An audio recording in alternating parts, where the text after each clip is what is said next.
Hi, welcome to this special edition of Hannity. Trump versus the left-wing resistance. 562 days, over $20 million, your money, zero evidence of Trump-Russia collusion. And tonight for the hour, we're going to show you the real story behind the Mueller witch hunt and why it's a witch hunt. Perjury traps, test the line, legal bribery in America. Oh, tell us this, and you get a get-out-of-jail-free card. A political persecution led by a team full of big-time Democratic donors and even Hillary supporters and lawyers and Trump-hating sycophants. We have a two-tiered justice system. It should scare every American, regardless of where you stand on the political spectrum. This is the biggest abuse of power, corruption scandal we have had in our lifetime, and it continues to unfold. And breaking tonight, a damning new report from the Hill's John Solomon. It is now showing how 6 different members of the intel community literally tried to set up the Trump campaign and Trump campaign officials during the 2016 election. Very important story you will only hear tonight on Hannity. And, of course, the mainstream media, they're just too busy worshiping at the altar of all things Robert Mueller, celebrating any and everything that contains the word Russia, Russia, Russia, even if it's insignificant. And later in the show, we'll take on Google and other big tech companies that are systematically discriminating against conservatives and freedom of speech. All right, buckle up. Time for our special Friday opening monologue. All right, for months you have heard me call right here on this program the Mueller investigation a witch hunt. You've heard the president say it. You've heard me say it's the biggest abuse of power corruption scandal in modern American history. Tonight, we're going to break down the scandal item by item, step by step, based on 3 serious issues. The abusively biased partisan makeup of the political investigation, the focus of the investigation on a single man. We don't have equal justice under the law rather than an actual crime. And third, what is a rampant double standard present in our justice system today? All right, we get started. On May 17, 2017, Robert Mueller was tasked with investigating fears that the country of Russia interfered with our presidential election the year before. Now, given this was a hotly contested subject, well, you think it would obviously be a politically charged issue. You would expect Robert Mueller probably to be careful to appoint a team of nonpartisan investigators that didn't have any conflicts of interest. Sadly, the exact opposite happened. His first lead investigator, the now fired Peter Strzok, the same guy that said that Hillary Clinton should win this election 100 million to 0. By the way, the same guy that said, all sorts of things about Donald Trump and talked about an insurance policy just in case he did win. Now, his lead prosecutor, meaning Mueller's Andrew Weissman, the guy the New York Times calls Mueller's pit bull, actually attended Hillary Clinton's election night party. Well, he's objective. Weissman also praised Acting Attorney General Sally Yates when she refused to follow orders from her boss, the President of the United States. Mueller also appointed a woman. Her name is Jeannie Ray. She previously served as an attorney for Hillary Clinton. That's right, at the Clinton Foundation. Now, this looks really, really bad, and it's only the tip of the iceberg, because Mueller literally filled his team of so-called objective investigators with major Democratic donors, no Republicans, people who donated tens of thousands of dollars to the Clintons, the Obamas, and others. 14 of the 17 special counsel prosecutors registered Democrats, 0 Republicans. And at this point, Robert Mueller might as well have hired Maxine Waters and Elizabeth Warren. He's not even trying to appear fair. And it's no wonder that from the very beginning, this investigation centered around one man only, and that's your president, Donald Trump. It's the opposite of how our justice system is supposed to work, which brings us to part 2 of our witch hunt analysis. Remember in the old Soviet Union, they investigated people and then they found crimes. In America, we're supposed to investigate crimes and find the perpetrators. And sadly, here we are investigating a man, not a crime. Look at Michael Flynn. Look at Papadopoulos. Look at Manafort, Stone, Jerome Corsi. They share only one thing in common: connections to Donald Trump. Flynn, Papadopoulos pled guilty to process crimes caused by the investigation itself. And in the case of Flynn, the FBI didn't even think he was lying, but he ran out of money, had to sell his house. And I'm pretty certain that his son was threatened to be investigated if he didn't sign the papers. And, for example, Manafort's crimes, nothing to do with Russia, nothing to do with collusion. You have issues that were previously resolved that date back to 2007, loan applications and taxes. And no matter what Mueller throws at these men, it doesn't matter, hours of interrogations, threats, life in prison. Well, he's always offering the get-out-of-jail-free card if they say what Mueller and his team want them to say. By the way, with no evidence whatsoever needed of any Trump-Russia collusion. Nothing has been uncovered. Zero. Even CNN's fake news, fake Jake Tapper admitted there's literally no crime here. You know why? Because there isn't. Take a look. So this is clearly not welcome news for the president. I don't want to pretend that it is. But once again, I look at these documents and I don't see any evidence of conspiracy between members of the Trump team and members of the Russian government to interfere in the election. No conspiracy, no collusion, no crime. What we have, though, is a political persecution. By the way, this started way before Mueller. Now, breaking tonight, The Hill's John Solomon is reporting during the presidential election, Donald Trump's allies were constantly targeted by our own intelligence apparatus. At least 6 people, he's reporting tonight, with long-established ties to the FBI or U.S. Western intelligence agencies made entrees to key figures in the Trump business organization or his presidential campaign. This all happening between March and October of 2016 in the lead up to the election.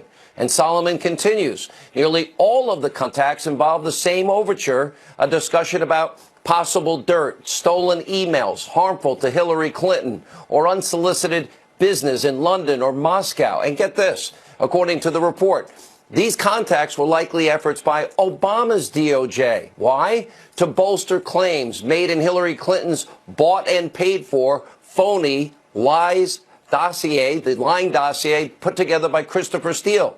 He doesn't even stand by his own dossier. He can't corroborate anything in it or verify anything in it. This is huge news because they're plotting, planning, and scheming. And it brings us to the third issue in our analysis, the disgusting, despicable two-tiered system of justice. That shouldn't be in the United States of America, because in 2016, the Clinton campaign, they funneled millions and millions of dollars through a law firm, Perkins Coie, in order to hire an op research firm, in order to hire an ex-foreign spy that had deep Russia connections to dig up dirt on Donald Trump.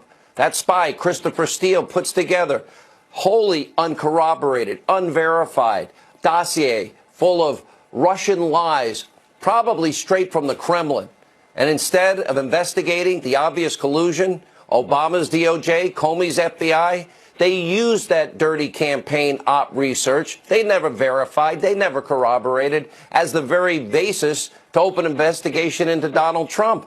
And by the way, get deep into the Trump campaign by committing fraud multiple times on the FISA court to get warrants against the Trump campaign associate. That's Carter Page. They used it in a coordinated leak strategy, and they actually talk about it. Why would they have a leak strategy? To manipulate the American voters. And today, it's the foundation of what is Robert Mueller's witch hunt. This gross, despicable, double standard, it doesn't end there. Remember Uranium One. Let's talk about this. Do we really care about Russian interference in America? Hillary Clinton, Secretary of State, one of 9 people, including Eric Holder, signing off on sending 20% of our uranium, which is the foundational material for nuclear weapons, to the hostile regime of Russia, the hostile actor Vladimir Putin. In 2015, the New York Times reported, quote, shortly after the Russians announced their intention to acquire a majority stake in Uranium One, well, former President Bill Clinton received $500,000 in Moscow for a speech from a Russian investment bank. Yep, the same bank with links to the Kremlin that was promoting Uranium One stock. And it gets even more sketchy. During the transfer of Uranium One to Russia, the Clinton Foundation, they received millions and millions of dollars from the very people involved in the deal. And by the way, in the lead up to this, the FBI director at the time was Robert Mueller. Well, we had an FBI informant inside of Putin's network right here in America. And he was telling the FBI about what he was witnessing. Serious, serious issues. Here's what he told me when I had an opportunity to talk to this informant. And at some point, you became aware that Russia wanted to get a foothold in the uranium industry and that they were going to look at this conglomeration known what we now know as Uranium One, and that deal was going to give them that foothold if, in fact, it was approved by 9 government agencies. Yes, sir. There was no question about it. Yeah, and the FBI knew that? The Bureau knew it. The Uranium One position was a part of a long-term strategy, a 4-tier strategy by the Russians. Were they telling you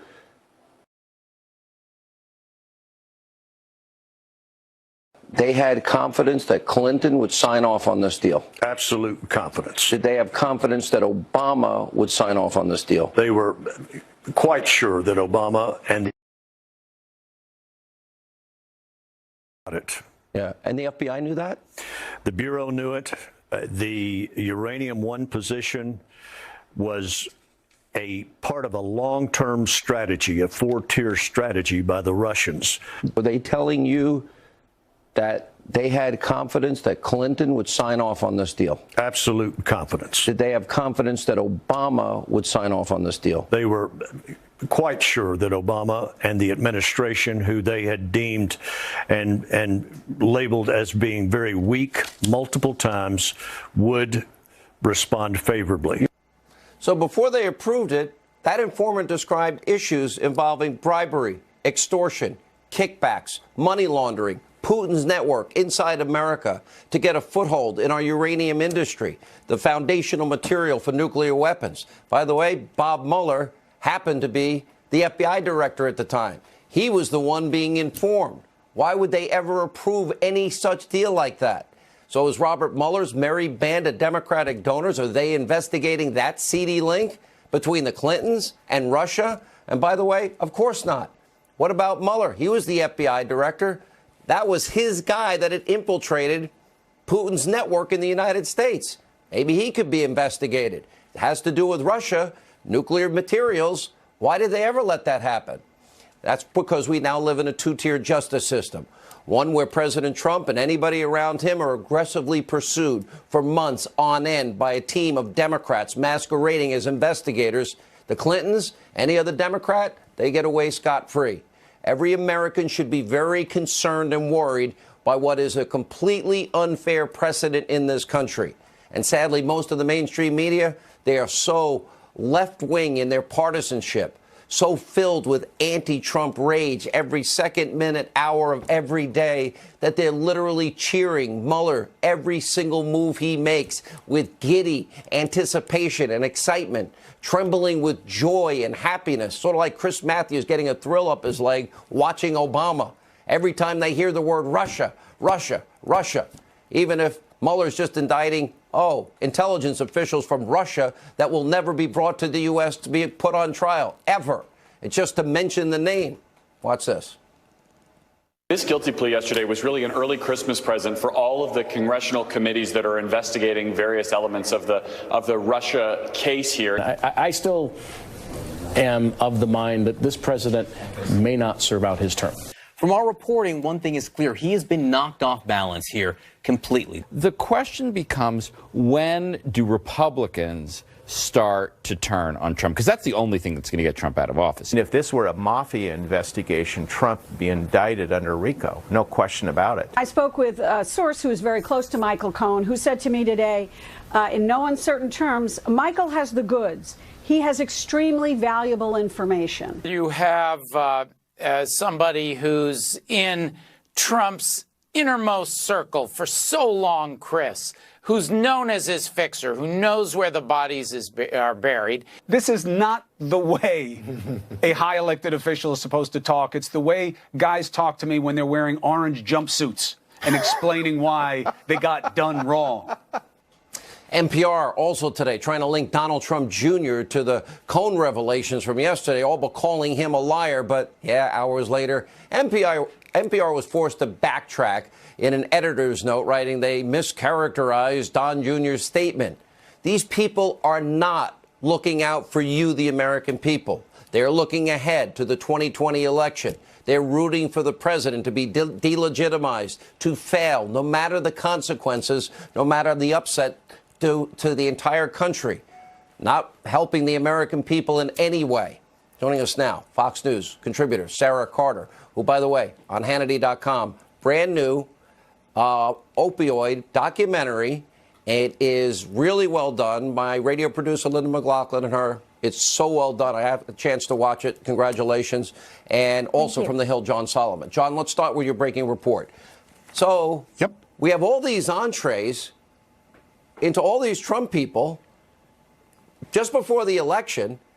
It sounds like the whole thing was thought out, planned out, and set up. Explain.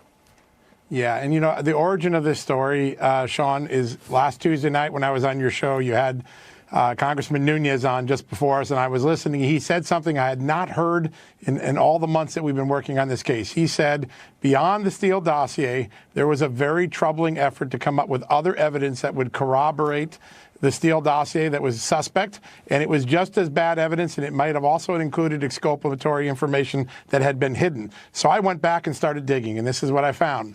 6 different people inject themselves into the Trump organization between March and October that have direct ties to the FBI or U.S. intelligence.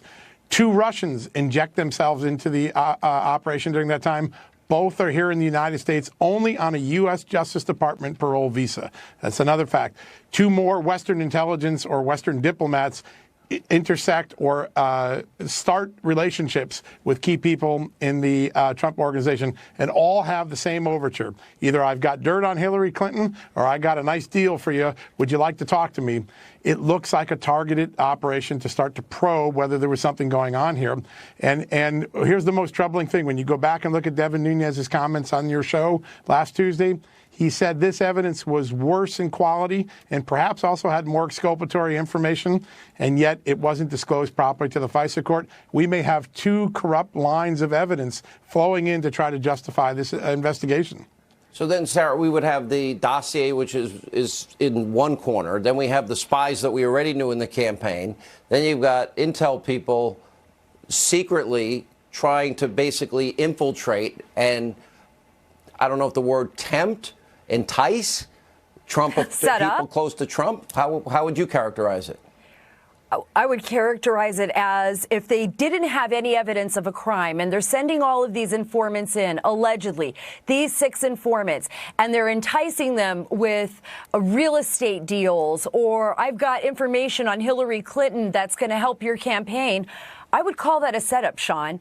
Straight and simple. Look, if they're collecting information, by the way, let's not forget, they were also collecting information on Americans through unmaskings. And John and I broke those stories well over a year and a half ago. There was over 300 that Samantha Power alone collected, and we still don't have information on that.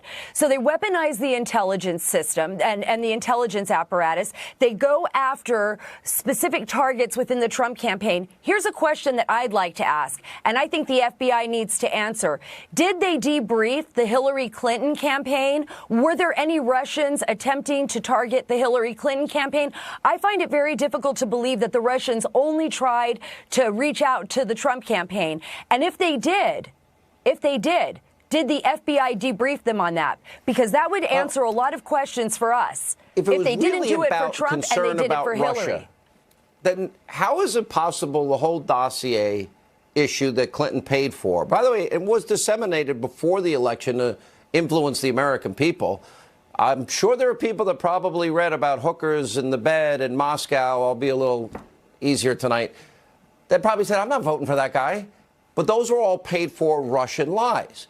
If they cared about Russian interference, why didn't that come up? Or, John, Uranium One, where they, we all, you know, Sarah knows, I know, the informant.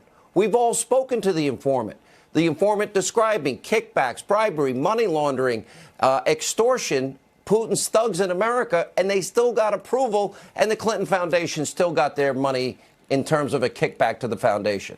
I think there's growing evidence, Sean, that the Clinton political opposition research effort was an effort to make sure that Hillary Clinton's vulnerabilities on Moscow would be off limits in the election by putting Trump on the defensive. And from that, we put an entire criminal investigation in 2 years of our country with still no evidence of collusion. At this point, we have a few people pleading guilty to lying about unrelated events in that. It's a real travesty to have gone through that. Taxi medallions, and people not paying their taxes. Now, I got a little bit of breaking news for you. Get out of jail free cards, but yeah. Yep.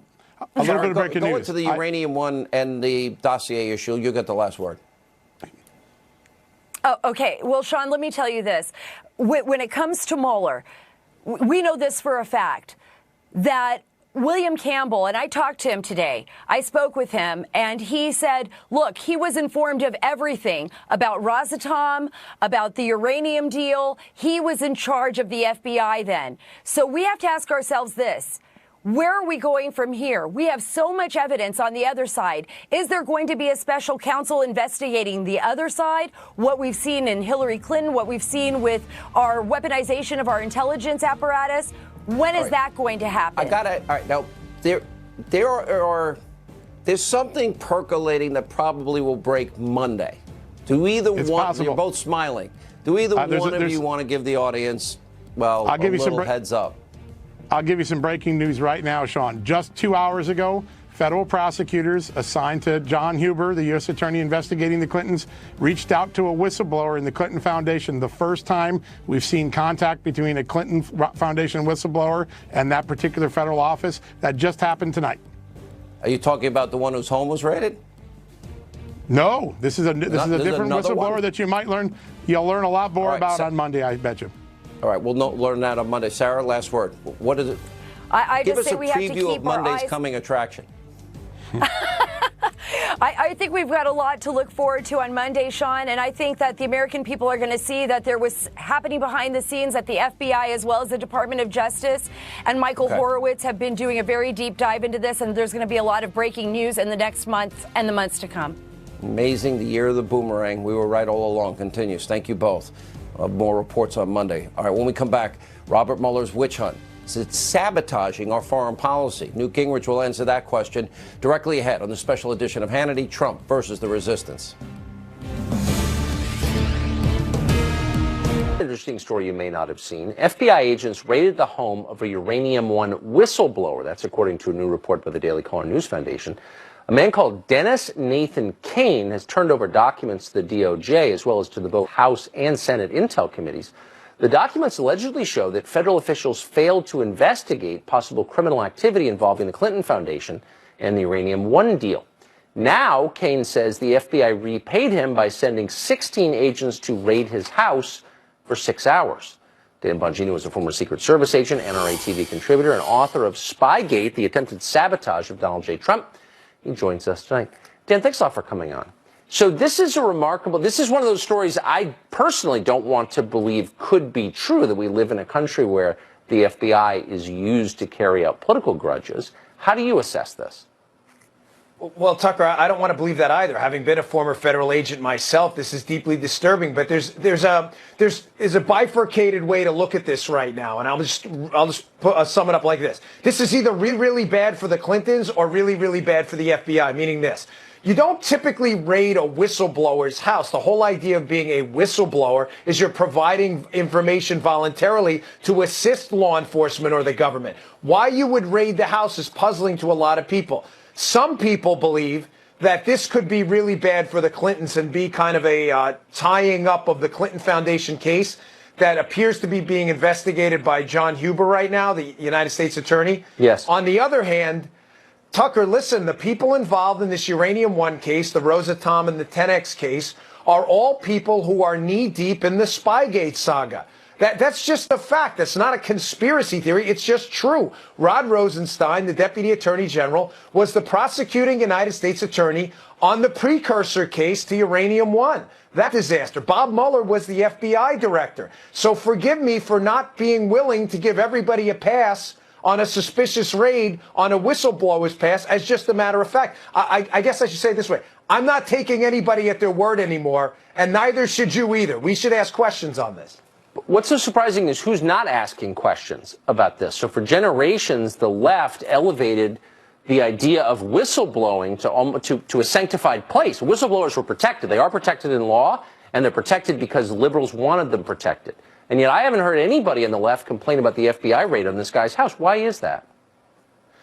Tucker, listen, the rage at Donald Trump has destroyed. You have brought this up on your show so many times, it can't be highlighted enough.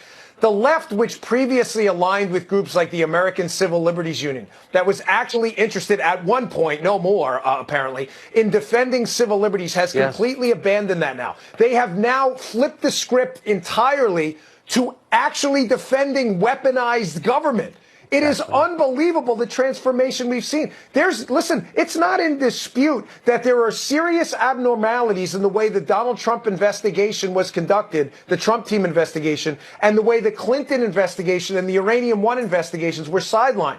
But nobody's even remotely curious on the left about this. It's really incredible because, Tucker, as you know with government, someday it turns on you too. Government doesn't respect party. It's all about power. It's unwise, very unwise. Dan Bongino, thank you, as always. Have a great weekend. Thanks, Tucker. You too. Well, as you well know, dozens of U.S. cities have decided they're not going to enforce federal immigration law because they don't feel like it, and that's okay with the left. Now, one police chief is looking to apply the very same standard to gun control laws. How much support is he going to get? He joins us next.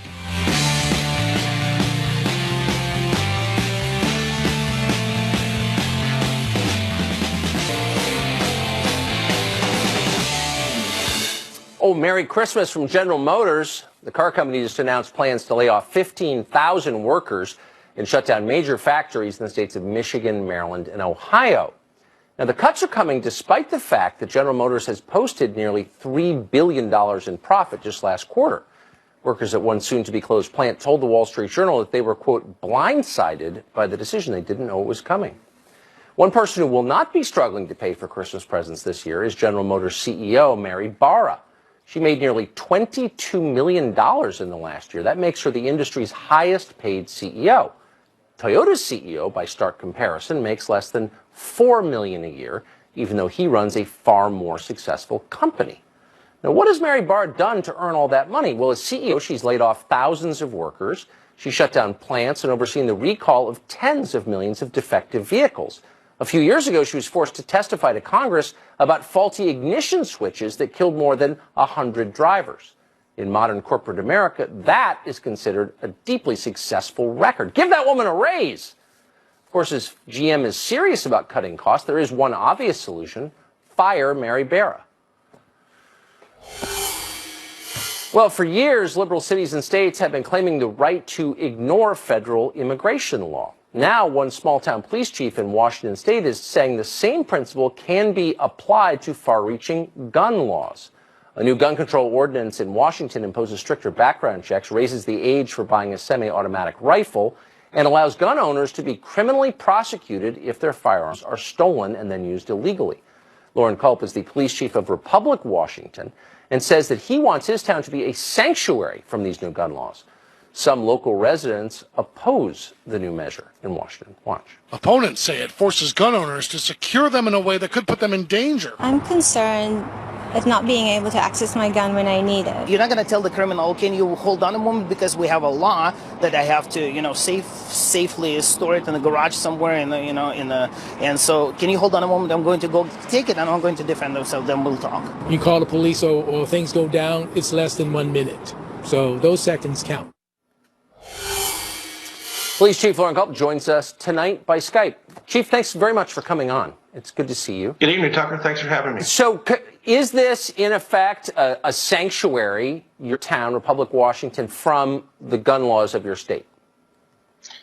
I have suggested an ordinance and recommended it to the city council, and they are in the process of reviewing that and doing their due diligence to see if they want to pass that. But as far as the police department goes, we will not be enforcing that.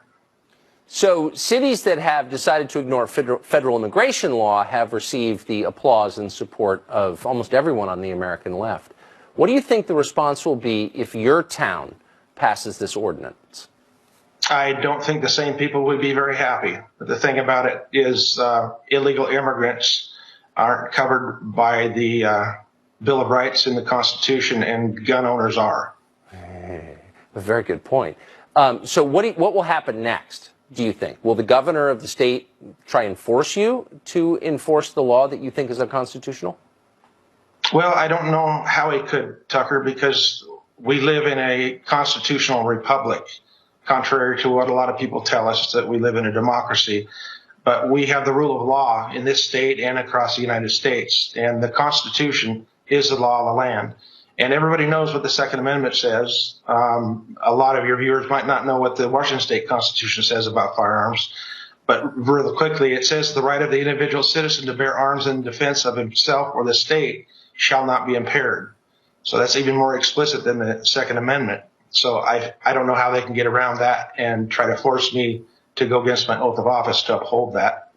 Interesting. I had no idea your state's constitution said that. It sounds like it's being already ignored throughout the state of Washington. So very quickly, this state law would require gun owners to keep their guns locked up at all times? It requires you to keep it locked up because if someone gains access to your gun, say you're away from home and someone breaks into your home and steals your gun, goes out and commits a crime with it, you can be charged up to a felony for that person getting your gun and committing a crime with it. It's absolutely ridiculous. If someone steals your car, charging someone who has their car stolen and the person drives off and goes through a crowd of people. It's ridiculous. Well, that is ridiculous, and good for you for fighting back against it. Chief Culp, thank you very much for coming on and explaining that. Tucker, I have a real quick message for you, though. Yes. Ted and Shemaine Nugent told me to tell you hi. Always a welcome message, especially on a Friday. Thank you. Thank you, Chief. Good to see you. Good night. Thank you. Well, there's no war on Christmas. That's like some right-wing trope that only dumb people believe. Meanwhile, the war on Christmas continues apace. Yesterday it was Rudolph. Today it's something else, and we'll tell you what it is. Stay tuned.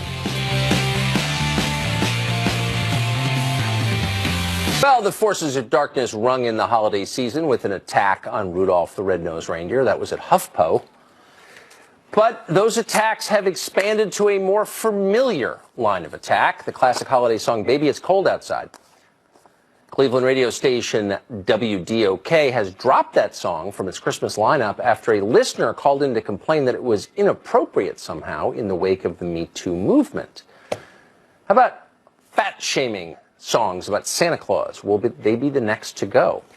Here to explain it, the Liberal Sherpa, Catalina Magazine founder, Kathy Rue. Kathy Rue, great to see you tonight. Good to see you. It does seem like a lot of the songs about Santa make reference to his weight in a way that is not very sensitive.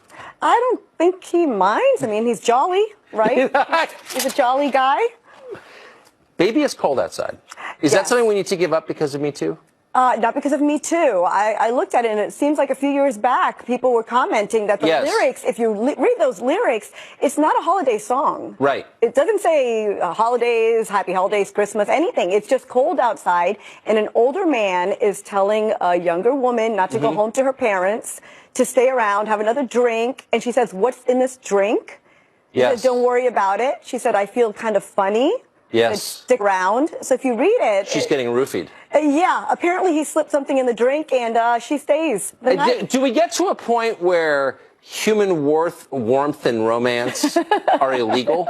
That's not romance. This is a guy slipping or something and she's spending the night and she doesn't know what happened. And yet for 50 years she never complained about it. I guess she never knew how pressure was. She did. She said, "I'm trying to say no, no, no." The song explains it. She's saying no in the song. No means no, Tucker. When Mommy kisses Santa Claus, has consent been given? When Mommy kisses Santa, it sounds like Mommy was okay with that. She didn't really? say no, This no, fat no. guy comes down your chimney, shows up in your living room and kisses Mommy, and that's voluntary, you're saying? I mean... Yeah, no, I don't think so. Oh, okay, because it's not Would specific. Frosty the Snow Person be a more inclusive title, do you think? I think so, yeah. Man, no. Does the phrase inappropriate. white Christmas strike you as racist? Snow is white, so it's appropriate. Yellow snow. It doesn't seem problematic in the slightest? I don't think so. When white people sing Feliz Navidad, is that cultural appropriation? It depends, right? If they sing it with a sombrero and they're mocking the culture, then perhaps, Right. yeah, they've crossed the line. But if they sing it just humming along And to the appreciating soundtrack it, at and Walmart, that's appreciating the okay. song, if In they what sense appreciate would it. they appreciate it? Well, if they truly appreciate the language and the culture and understand Feliz Navidad is Merry Christmas, yeah, that's So if fine. they only know 2 words of Spanish, Feliz and Navidad, Yeah. that's enough not to be a cultural appropriator. Right, right. Yeah, appropriation, it's a fine line. Rudolph, I got to ask you the last question, and this is dead serious. Okay. Do you think that Rudolph the Red-Nosed Reindeer is a victim of bullying? Well, yeah, that's the whole tale. He is a victim of bullying. Okay. Right. So is it, would you say, so corrosive, because Rudolph accepts his bullying, he doesn't fight back, Right. that you would keep it from your kids? You would have to talk it over and explain it with the kids. The kids nowadays understand anti-bullying much more than kids when that was first created. But when it comes on, do you sit your kids down and say, look, Rudolph's about to be bullied. He seems complicit in his own, right? There's a little Stockholm syndrome going on now. He doesn't even know he's bullied. He's leading the sleigh anyway. As you would sit down with the child to explain any bullying story. So yeah, Rudolph now needs an explanation. Do you think that detracts from some of the childlike joy of Christmas? When you explain to your kids No, that it's a little scary, I think, for this generation to see that Rudolph is being bullied. So with this 2018 generation, you would have to explain why he's being bullied for having a red nose. Is it a little weird that the generation that's afraid of everything and so easily intimidated spends so much time playing war video games and looking at pornography? I mean, so on the one hand, they seem very kind of hardened, and on the other hand, they seem incredibly sensitive. I can't imagine that they're doing those things. Yeah, I think they might be. I don't think so. Kathy Aru, great to see you. Good to see as you. always. Allie Beth Stuckey is the host of a very popular podcast. She joins us tonight to respond to all this. Does Christmas seem as fun as it used to? No, it doesn't. And I was just thinking as you guys were talking, how in the world did I survive my childhood years without my parents sitting me down and talking to me about Rudolph the Red-Nosed Reindeer? I don't know how any of us survived without all of these liberal Sherpas and these woke warriors telling us how we should be offended and how we're actually oppressed by Christmas movies. I just had no idea. I wonder why the rest of us play along with this. We're kind of complicit in the destruction of the culture that we grew up in when we take it serious. So in HuffPo, which is obviously a ludicrous website, but I wonder when they run a piece like this, if the rest of us pay any attention at all, and I'm guilty of this as well, if we're not sort of giving it weight and legitimacy, and maybe the best is just to totally ignore it and celebrate Christmas as we always have and pretend that these people, these deeply unhappy people mad at their parents, don't exist. I don't know. I think it's good to kind of shake them out of their echo chambers a little bit and just remind them that everything you're saying is absolutely absurd. This has become kind of like a sardonic sport, I think, on the left. It's almost a competition to see who can say the most absurd, the most progressive thing about things that have otherwise been innocuous for decades. So I do think it's important that conservatives at least weigh in a little bit and say, okay, let's talk about this factually. You don't think that that they're kind of trolling us in the end? I mean, they're trying. I sometimes feel like maybe it's too easy to get a rise out of me.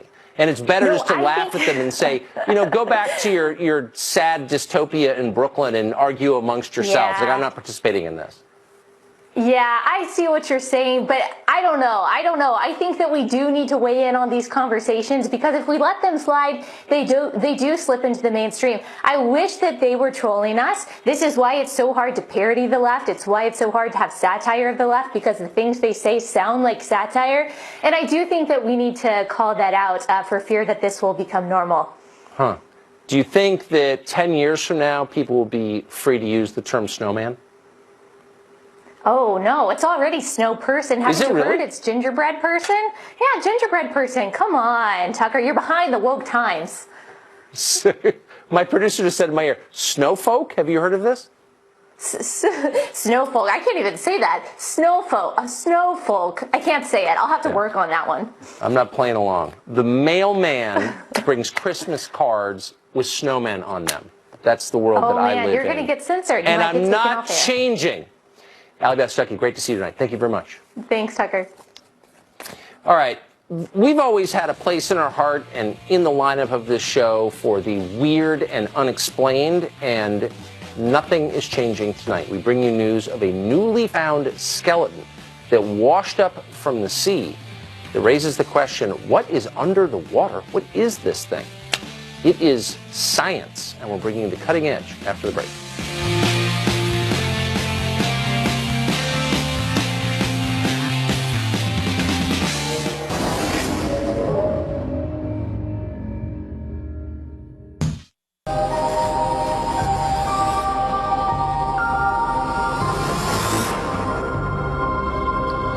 Well, a photograph of a skeleton posted recently online has a lot of people asking what is going on in the depths of the sea.